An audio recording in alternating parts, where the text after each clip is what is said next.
Morning, and that is that we can report that Mississippi State head football coach Mike Leach has died. Leach was hospitalized over the weekend after reportedly suffering a massive heart attack. Leach was in his third season as the head coach of the Bulldogs. He was at practice on Saturday with his team as they prepared to play Illinois in the ReliaQuest Bowl, which is scheduled for January 2nd. Later on Saturday, he reportedly suffered the heart attack in his home and was eventually airlifted to the University of Mississippi Medical Center in Jackson, Mississippi, where he died last night. The school announced his passing this morning. Mike Leach was 61 years old. He was known for his prolific air raid offenses.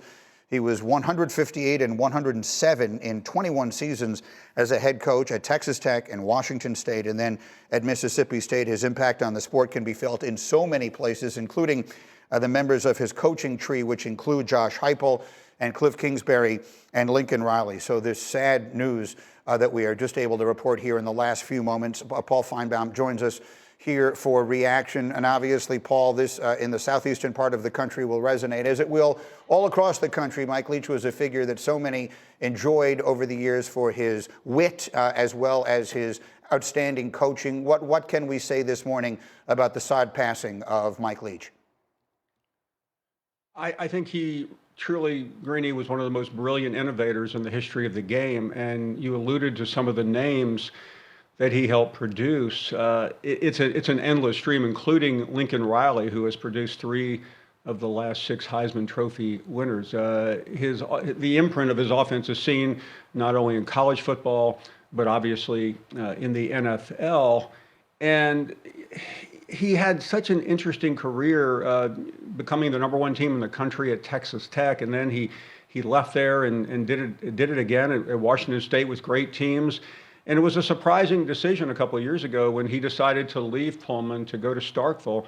But he put together an outstanding team there in his final game on Thanksgiving night in the Egg Bowl, perhaps his biggest win at Mississippi State, upsetting Lane Kiffin and Ole Miss. But it was the quarterbacks that he produced, the talent in the coaching world that he shepherded and mentored that I think he will be remembered for. It's a shocking loss. He was, as you mentioned, he was at practice on Saturday. He went to a Christmas party, Greeny, on Saturday night, surprising some media members. And then Sunday morning, of course, he suffered a massive heart attack.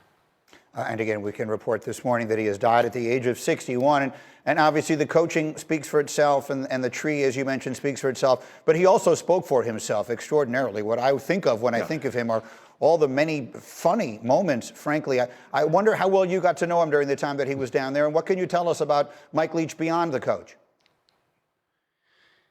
The smartest coach I've ever been around, and I got to know him primarily originally when he was out of coaching. We worked together on satellite radio, and he had a show every afternoon that he did from Key West.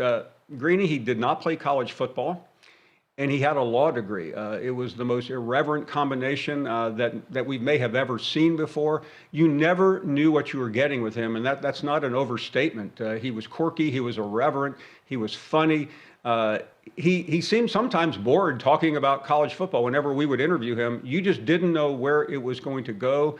He was a joy to know, and it will be said many times today, but the college football world is an absolute shock, and he's one of the truly irreplaceable figures in the history of the game.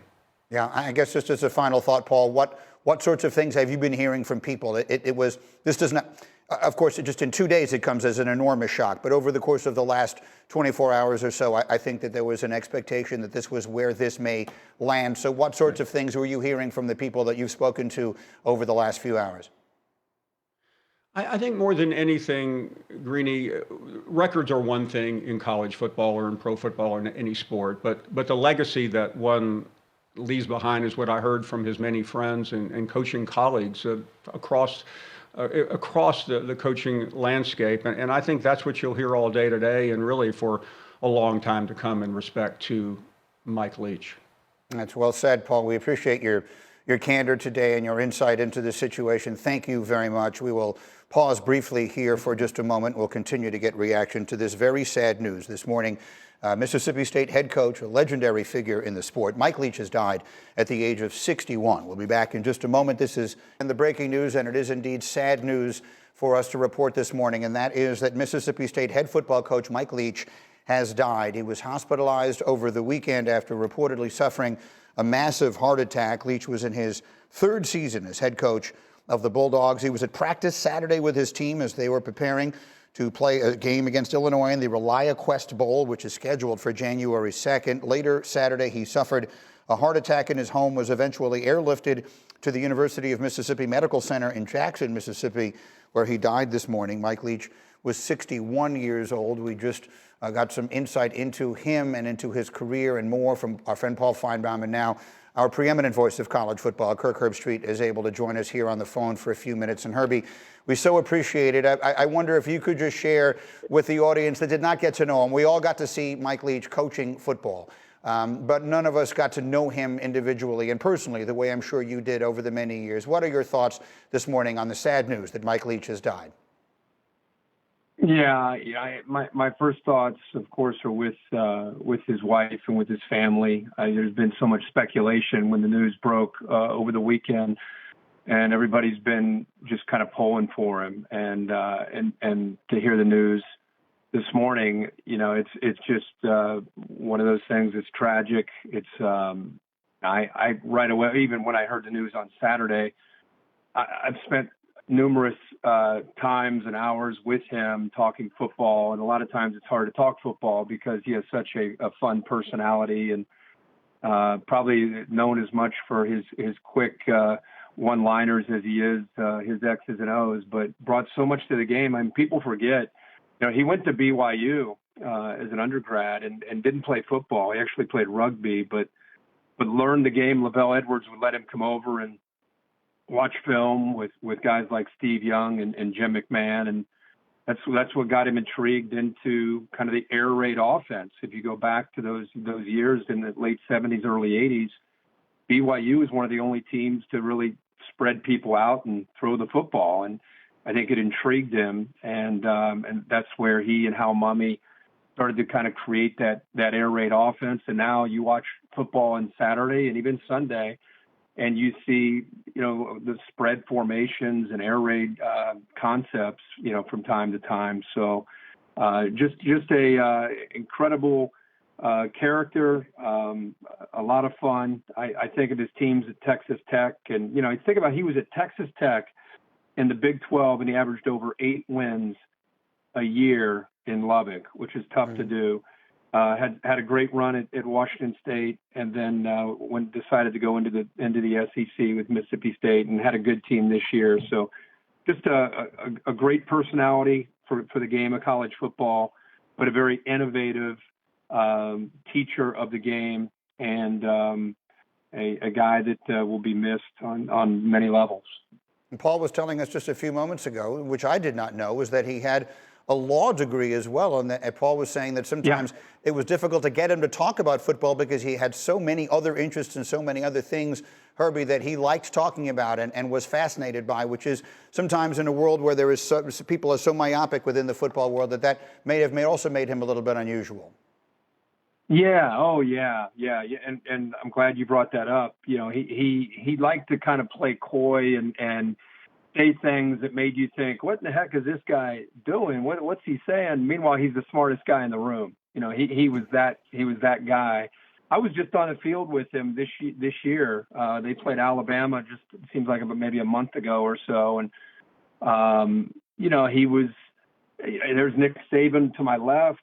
There's Mike Leach to my right. Teams are warming up around us. And the last thing we're talking about is football, because you got one guy with his arms crossed, and Nick Saban, and he just wants to get the game started, and he's got that nervous energy about him.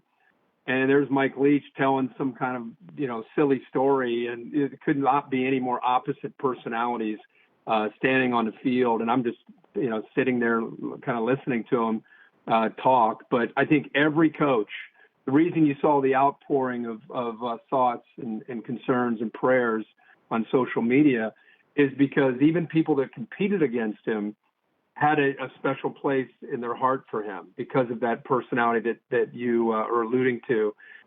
Because it was hard to talk ball with him, because he always had some kind of reference of anything. You could be talking to him about anything, and it could go down a path about, he could talk about space. He could talk about history. He could talk about anything. You're like, Coach, I'm just trying to ask you about third down. I'm just trying to learn a little bit more about the game. But he just had, I think everybody, you're going to mourn his loss. And at some point, we've all dealt with close friends or family members when they pass. And at some point, you start to also celebrate the life. And I think a lot of people, they'll be mourning, and then they'll be celebrating and thinking about the different stories that we all have shared over the time that we've been able to spend with Mike.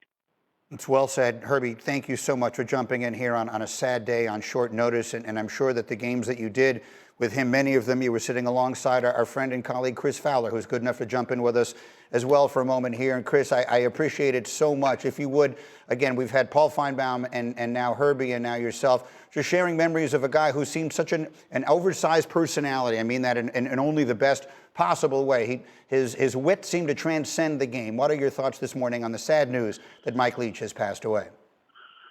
Yeah, hi, Mike. Good morning. Kirk said a lot of things very well. I won't cover his influences on offensive mind, the coaching tree that will extend forever, the impact it will have on guys who then impact other coaches and so on. That's been well chronicled. It's all true. But Mike was a unique personality. He was one of one. I think, Mike, you probably agree with me. The world needs more really smart, unique people who think and communicate differently and do so in a way that makes other people think. And Mike certainly was that. And Kirk's right. Sometimes he knew exactly what he was doing. When he takes a minute on the field to talk about the impact of Halloween candy and the various types of candy, his disdain for candy corn, but his love of Smarties and chocolate bars. He knows exactly what he's doing. He's amusing himself, and he's expressing what is different about him. I mean, I think that the conversations that I had with him over the years, Lubbock, Pullman, and Starkville, Mike never coached anywhere that was easy to get to, right? You had to work to get to those three places. And it was interesting that he thrived in those kind of outposts away from the limelight, away from the spotlight, when you could be a little bit quirky, when you could be a character, when you could go about things differently, both the way your offense was structured and the way your days were structured. And to have conversations like that with a football coach, I just treasured it, because the guys who are not all ball, who have interests in life beyond just play construction and coaching, 365, I think are interesting, and they're precious, because there are probably fewer and fewer of them. And there's no one like Mike Leach. But Kirk's right that the topics he would talk about history, he was a very curious person. He would ask lots of questions about all kinds of people everywhere. It was part of his daily ritual. So he would ask you questions about yourself, your life, and he would seem to be genuinely interested. I'm talking about times and settings that are pretty high pressure. Kirk mentioned the game with Alabama we just did, mid-season. And, it's an important game for both teams. You have this contrast in personalities between Saban and Leach.